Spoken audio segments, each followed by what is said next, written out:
The Bro Show.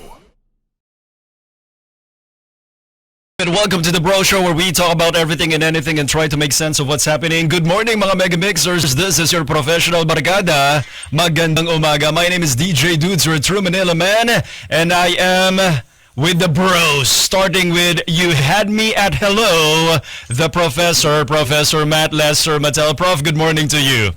Good morning, DJ Dudes. Happy day, happy Tuesday sa ating mga tagapakinig. And alam mo na, pag naririnig ko yung mga ganyan linya, naalala ko yung mga great love stories and love teams eh. Kaya ako, I love the energy this Tuesday morning at napakabata ng mga guests natin na and really love the youthful energy. Kaya ako excited na akong simulan tong programa natin. Kaya yung energy ng falling in love, no? Right? yeah, It's all to complete our Triforce, we got You Had Me at My Best, the wired man, Tito Bojo Molina. Boj, good morning. Good morning, dudes. Good morning, Prof. Akala ko tatapusin mo yung linya eh. Kaya inihintay ko na lang kasi medyo mabigat yung bitaw nun sa huli. But anyways, Prof, ako ba yung pinag-uusapan mo? Youthful energy? yun, Yun Ano ba eh. yun? Energy eh. Yes. Meron lang ako energy. Sabi nga, we are not our age, we are our energy. But anyways, this two guests of ours right now has very limited age but has a lot of energy also. So let's go. Usapan natin sila. Yeah, so much good vibes, so much good energy. We're reminding our Mega Mixers that we are with Jack in the Box, home of breakfast serve all day. Kasama rin natin ang Godfather shoes, uniquely handcrafted, especially made just for you. And the Medical City, where patients are partners for your next medical travel to the Philippines. Call Ate Raquel sa 671-988-8627. Choose Philippines, choose the Medical City. Professor, Tito Bodge, you are correct. Iba talaga yung energy natin, ano? Kapag may pag-ibig. Love is in the air. We are so glad, we are so blessed to have these two young, great-looking, and talented stars of the movie Connected, Miss Andi Abaya and Mr. Kobie Brown. Welcome to the show. Half a day. Magandang umaga. Magandang umaga po. Magandang umaga po sa inyong lahat. Hello mga Mega Mixers. Hello DJ Dudes, the Professor, and Tito Bojo. Hello po. I love you guys' energy. Grabe. Yes, mutual. MU. At ito let me just say this. Congratulations, because the movie Connected last week was number 2 sa I Want TFC. And I assume this week, number 1 na ang Connected. Just a recap para sa ating mga listeners. Last week, we interviewed, of course, Ted Boborol, ang director ng Connected. Ngayon, we have the stars of the movie. The future of Philippine show business is so bright dahil sa mga talents natin katulad ni Miss Andi Abaya and Mr. Kobie Brown. Professor Tito Bodge, dami natin mga questions. Ang galing ng ating mga young stars ngayon. Professor Tito Bodge, go ahead. All right, before we kick it off, para lang to know more about our two stars here, let's do a little bit of fast talk questions, okay? First thing that comes out of your head, no need to overthink it, okay? First question, what is your go-to karaoke song or videoke? Rock with you. Oh, Mike, MJ. Oh, wow. Michael Jackson. What about you, Andy? Mine's Crazy for You by Madonna. Wow. Wow. Parang Wow. wow. namin yan, I didn't even know Hira that. natin, Hello, hira Doc. natin yun eh. Di ba? Ganda naman nun. Mga young stars, young megastars, pero old souls sa mga music. Tito Bodge, ano yung go-to karaoke song mo dati? Billie Eilish ako eh. Ngayon na lang, bago na ako ngayon eh. Ano, Tito Bodge? Billie Eilish. Wow, okay. Wow, batang-bata. Sige. Ako Sanlinggong Pag-ibig. Imelda Papin. Go ahead, Prof. All right. What is one thing na meron ka na tingin mo dapat mo na itapon? Something that you have that you probably should give away or throw out.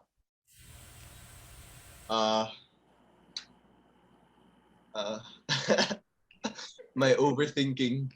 Overthinking, okay. Mine is sleeping late at night.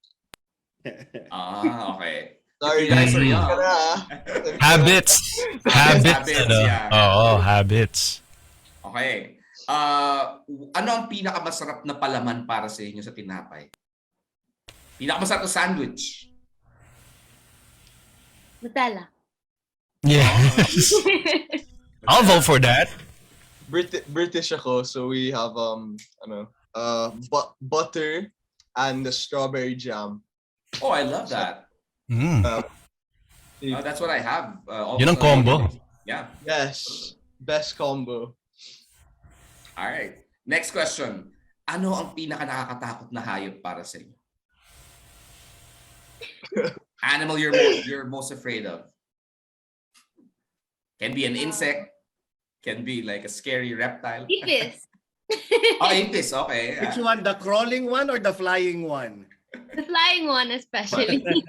Predictable yun eh. What about Kobie? Rats. Mga rats. Oh, yeah. Okay. Mm. I almost stepped on one before. It sa Rockwell. Oh. Okay. Are you Oh, excited? sorry Rockwell. Pero It's okay. Akong rat dati, and I think it was around the corner near the supermarket, and I almost stepped on it. That might be Ratatouille buying groceries too. Oh, yeah. You know, guys, rats can shop too. Diba? Nakatambay dun, no? Nakatambay, munti ka na matapakan, no? Nakatambay lang. What's up, guys? All right. Last question. This is what we call our GOAT question. Since you guys are a budding love team, yan. Which for you is the greatest love team of all time? Pwedeng Pinoy showbiz, pwedeng international showbiz. Love team that you look up to, that you idolize. Mine's Kathniel. Oh, Katniel. Okay. Ako, bias ako. J. Dean po. James and Nadine. Oh? Oh, may petition, no? May petition na magkabalikan, no? I look up to them since before. Both of them. Individually and as a love team before. Mm-hmm. Ayan. JD and Kathniel, of course, they really set the standards in love teams sa Philippine show business. Kami, Bojo Molina and Mylene Dizon. Ay, oo. I love Miss Mylene. Yes, Yun. we work with her in we our got to work with her. teleserye now. Yeah. That's showing now. Mm-hmm. Ayan. Alam niyo ba na isa sa mga madalas masampal ni Miss Mylene dati? Sa showbiz lang in front of the camera. Ito kasama natin, di ba? Si Tito Bojo Molina. We just love that. We mentioned this so many times, di ba? Yung love, timeless talaga yan. Falling in love is always timeless. Ligawan is always timeless. Especially falling in love in the first time. Sarap ng feeling na yan, di ba? Ang sarap nung pakiramdam na yon. Again, congratulations because Connected, your new movie is out now. Number 2 last week, number 1 na ngayon. Ang galing-galing naman talaga. Kobie and Andy, can you tell us more about the movie? Kasi ang dami pang mga hindi nakakapanood. So sigurado mag-i-stay kayo sa number 1 for a very, very long time. Okay, so Connected movie. This is about 3 different love stories that connect in one Wi-Fi free zone cafe. So it really teaches all of us on how we should be valuing all our connections and relationships that we can build and strengthen around us. And this movie also imparts different lessons because of the issues it tackles, like per character. Like every character in the film has their own struggles. They're facing their own challenges where I'm pretty sure a lot of people can relate to, and you can learn a lot from every cast in this film. You know, I'm so happy that we continue to make these kinds of movies. Kasi again, like what I mentioned, falling in love is timeless. Tapos ang sabi nga ni Andy, the characters deals with so much issues, right? Even though na okay, medyo similar yung mga issues natin before during our times, during of course the time of Tito Bojo, kahit may similarities, iba na yung mga circumstances, right? And then the approach that we have towards these kinds of issues, iba na rin eh. Kobie, I know you're about to say something. No, I wasn't. I think nag-explain si Andy ang lahat. All right, Professor Tito Bodge. Actually, dudes, kanina pinag-usapan natin, it's the energy, right? The youthful energy that we. But something with these two young artists that invites also. I feel like they're old souls in a way. The way they handle themselves, the way they answer, the way they communicate right now. Medyo iba yung dating nila of the other young stars that we were able to interview. But anyways, speaking of youth and everything, kinausap namin si Direct Ted from last week and right now kayo naman ang kausap natin ngayon. Pag-usapan naman natin about your characters kasi sabi nga ni Direct paano mo ba hinugot sa kanila their characters. So, what can you say about your characters in the movie, Andy and Kobie, and what is the similarity and the differences between you and your character in the movie? So when we were making the movie, I mean, when it started becoming an idea, she directed na-mention niya that our characters are really based around us. For me, parang my character isn't really based around me kasi yung character ko, medyo he's a heartthrob, football. I think the similarities we have na are we're both football players, DJ din, and he's a very bad boy, medyo mayabang, konyo. He's a heartbreaker. So Bakit ganun ang ngiti ni Andy, oh? Parang yung description. Tinan mo yung ngiti. Tumasa nga yun. She is agreeing. Hindi siya nakaka-relate. Diba? but I guess you could say that yeah, we have similarities in being both very passionate sa football and even in DJing. And yung differences po are definitely yung pagiging chick boy and mayabang, but I feel like yung character ko, he's very misunderstood. Ang dami siyang pinagdaanan na hindi alam ng iba. And what I loved about this project, about me and Andy's characters, is that our relationship, parang aso at pusa relationship po. So it was something very different for us. So Andy, I'm segueing for you to introduce the character. So Gabby, I portrayed Gabby. Gabby her personality is completely different from Topher. So if si Topher siya ang heartthrob, si Gabby yung hindi mo mapapansin, hindi siya kapansin-pansin. So she's a geeky wallflower, she is a nerd, and she's basically a loser, the loser in the film.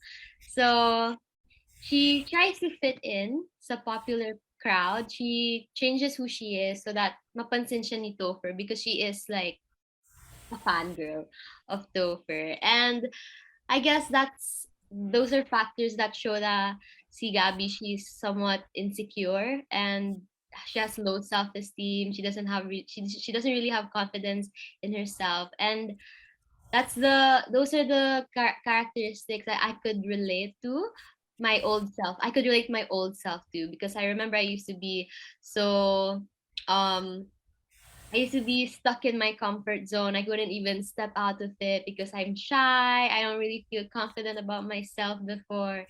And dun ko po hinugot kung saan po ako pwedeng makarelate kay Gabby when we were shooting this film. Bagay na bagay, right? Right? Perfect match. Perfect match. The chemistry is there, and then you have described your characters. Ang ganda ng dynamic na yun, shy girl, and then here's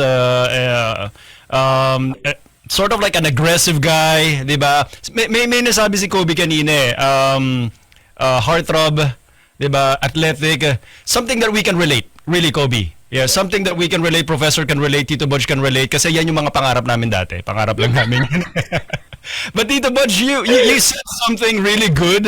Yung confidence, damang-dama natin from Kobie and Andy, but in a positive light, di ba? Ang ganda nung vibes ng dalawa. I'm really, interested in seeing this movie connected. Yes, Tito Budge. Kanina kasi sinabi mo, dudes kamukha ni Anne Hathaway si Andy, di ba? Tapos ito si Kobie kanina, sinisipat ko kanina pa sa mapapapolsar yan ako, pero yung ngiti niya parang kay Tom Cruise eh. Wow! Oh, yeah. Yeah, his smile. His smile is Yes. actually, I was looking at their faces kanina pa. So, kaya sabi ko kanina, parang may connection on that, parang parang old aspect kasi nga may similarity sila. Obvious na kami talaga fans nyo, di ba? Kami talaga mga fans nyo, Andy and Kobie. We've seen the trailer. Merong linya doon na tagawarak ng puso. Is that your character, Kobie? Is that your character? Character. Yung puso ba ng character ni Andy yung sinira mo? Explain that. Pinagalitan so- Explain that, Kobie. Yes. So yeah, that is my character. He's, like I said kanina, heartbreaker niya. Heartbreaker siya. And he really tries not to notice na Gabby is there at all. That's why the person who said that line was Gabby's mom sa film.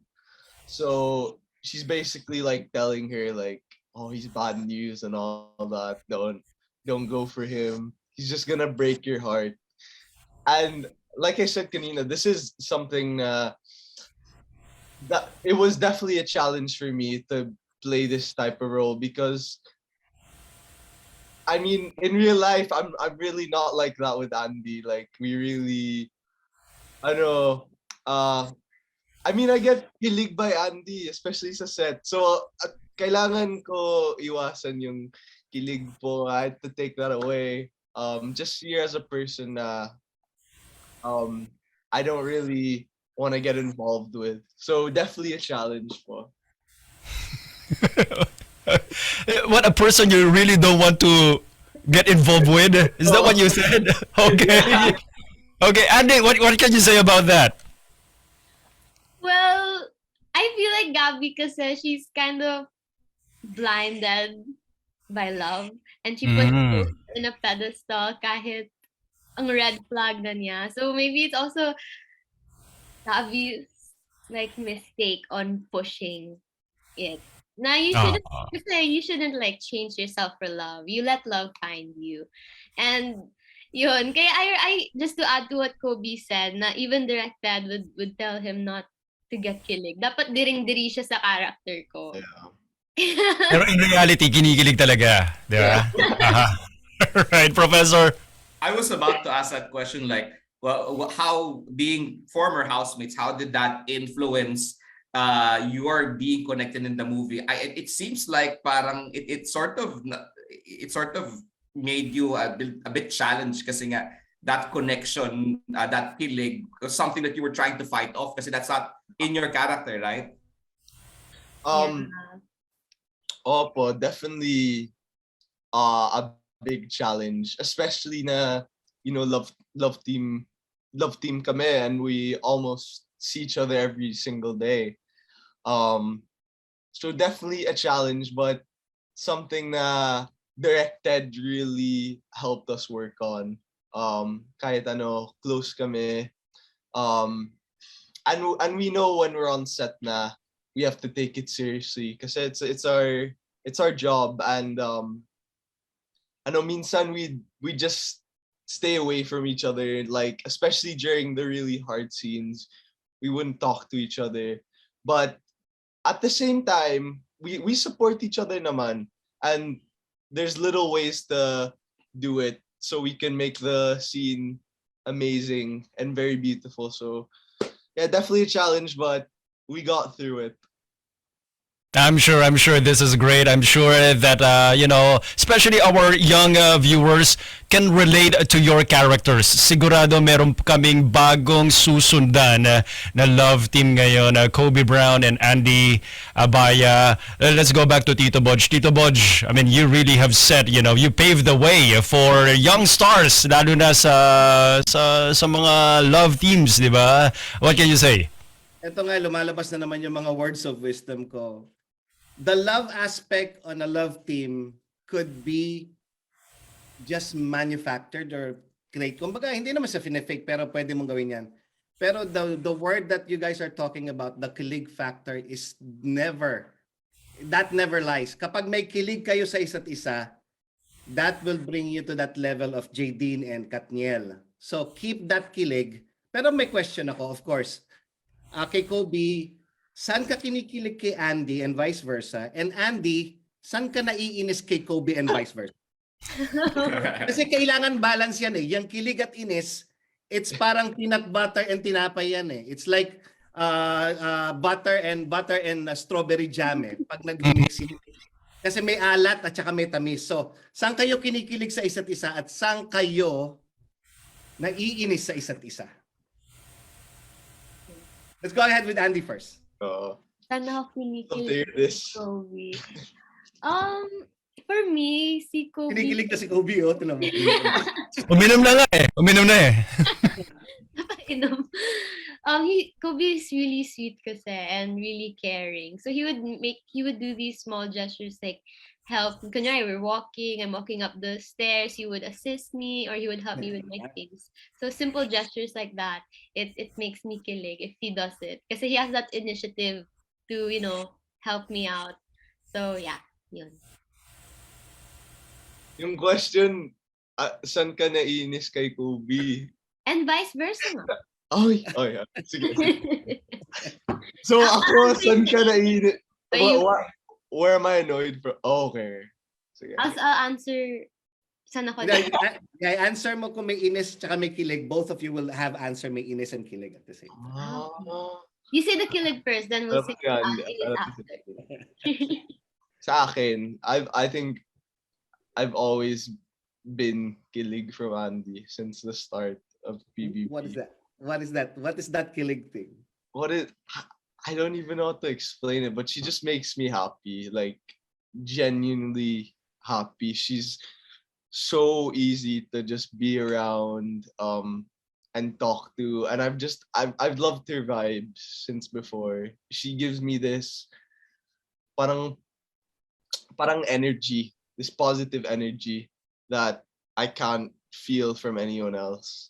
I don't know. That's why I'm always smiling when I'm with her, when I'm talking to her, when I just look at her. Kasi she's not just beautiful on the outside; she's beautiful on the inside, then, and it really like radiates. Bigat? Saya? Yeah. Ang saya naman. Pwede niya na sa pelikula. Yeah, yes, for Diba? for our listeners, okay, we are smiling too. Yeah, mga tito na kami, pero kinikilig din kami. We can't hide it eh. Di ba? Kinikilig din tayo. Can you give us some lines dun sa pelikula nyo? Yung character mo, Kobie, yung character mo, Andy. Can you just give us some excerpts from the movie? Isang batuhan nga ng linya nyo. Which one? Do you wanna... Kasi yung mga scenes namin dito po, puro magbabibigat. We're like fighting all the time. Sige nga, kunwari, yes. Can we, reenact that? Okay, I've got one. Okay. From the trailer. Hindi siya mawala sa isip ko. Sakit. Gabby can't get out of my head. Mine's this one. Kasi ito first mean to me. So I said something like, sana hindi na lang nag-meet yung parents mo para hindi ka na nag-exist sa mundong to. Damayan. Damayan ng history. Better one. But I'm sure this is fun. And count on us because we are really going to watch this movie. We are really, really excited about your movie, Connected. It's available worldwide, right? Kobie, Andy, please invite our listeners, our viewers, your fans. Katulad namin, fan nyo na kami. Go, Kobie. So, hello sa lahat ng mga Mega Mixers, and I just want to say thank you so much, DJ Dudes, Tito Bojo, and Professor for having us today for this amazing interview. Gusto ko talaga yung vibes niyo. At gusto ko maging host dito. But I just want to invite you guys to watch Connected Movie. Ito ang first movie under Star Magic Studios, directed by Ted Boborol. You guys can watch this ktx.ph, I Want TFC, Sky Cable On Demand, IP, ano yun, Sky, Yes, yeah. TFC IPTV as well. So make sure to keep watching this. For sure, ang dami kayong matututunan dito. A lot of kilig, a lot of yakan din. So make sure to keep watching na. Ano pa, Andy? Yes, this is starring Amanda Zamora, Richard Won, Chico Alicaya, me, Andi Abaya, Kobie Brown, Ralph Malibunas, and Gail Banawis, and directed by the one and only Direct Theodore Boborol. So keep getting your tickets. I want to say thank you to our kapamillas from around the world for making us reach top 2 sa I Want TFC. Keep watching. And of course, to the bros, the professor, DJ Dudes, and Tito Bojo, maraming salamat po sa oras na binigay niyo po to have us here on your show. It's an honor to be here. Maraming salamat. And magandang umaga sa inyong lahat. Yes, half a day. Ulitin ko lang, Kobie and Andy, you can watch the movie Connected, of course, starring Kobie Brown, Andi Abaya, and a lot of great stars, directed by the one, the only, directed Boborol. Great guy, brilliant directors. www.iwanttfc.com. Andy and Kobie, thank you so much. Again, we are not joking. We are not just saying that you just exudes so much positive vibes. We can feel it. We can feel the chemistry. Kinikilig kami. That's why we are really excited about your movie. Tito Bodge and Professor, Tito Bodge. Ito lang masasabi ko to Andy and Kobie. Just stay true to yourselves. Star Magic has created a lot of stars. Tatay ko rin si Direk Lawrence. So make sure you listen to them. And please, yung kilig, just keep on kilig. And bros, I will call this is the next biggest love team in the Philippines in the coming years. I agree. Thank you. Yung energy ng Bojo Molina at Maylin Dizon, nandito, di ba? May blessing. You guys have the tools to make it. Just keep the genuine thing in you, and you'll succeed definitely. And Kobie said he wants to be a host. You're always welcome here. Yes, we need young blood. Yes. And Andy, of course, you're always welcome here. Professor? Yeah, I'm a big fan. How are you guys called? Cody ba? Yan na ba yung bagong ano ngayon? Cody? Codrea. Yeah. Codrea po. Sorry, Cole? Codrea po. Codrea. Okay, Codrea. Codrea. If it's, I know it's number 2 right now. If it's not number 1 sa mga kababayan natin, let's make it number 1. And I agree. I love the energy. I love the maturity. They're so young, but they feel so mature. And really the genuineness, keep that together. And the best of luck to you guys. Sa ating mga kababayan, Connected po, available sa I Want TFC. Let's watch it. Seriously, you're number 1 to us. Seriously. Love it. Love the chemistry. Again, Connected. Watch it sa ating www.iwanttfc.com. Once again, Kobie Brown and Miss Andi Abaya. Thank you so much. Pati ako napapagana, no? Thank you po. Hindi ko alam ano yun eh. Ito na. Diba? Sa ating mga kapamilya, sa ating mga mega mixers, thank you so much for always listening to your bro show. My name is DJ Dudes, your true Manila man, and I'm always reminding you to work hard, to be kind, to pray harder. Amazing things from God will definitely happen. Please enjoy your Tuesday, always be safe, and God bless everyone. KTKB